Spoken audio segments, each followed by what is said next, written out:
Good morning, YouTube.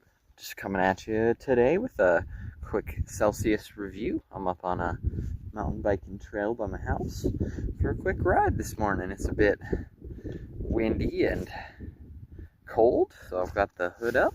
But today I've got Celsius Astro Vibe Blue Raz Sparkling. So we'll give it a try. Here we go.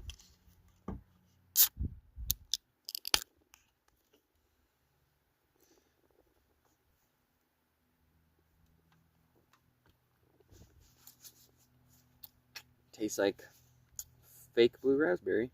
You know, no sugar or very low sugar, and a whole bunch of chemicals.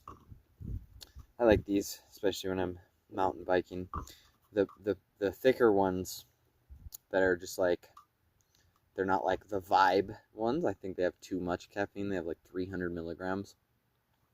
I like how these little cans feel in the hand. So these are always preferred. This is probably one of my favorites.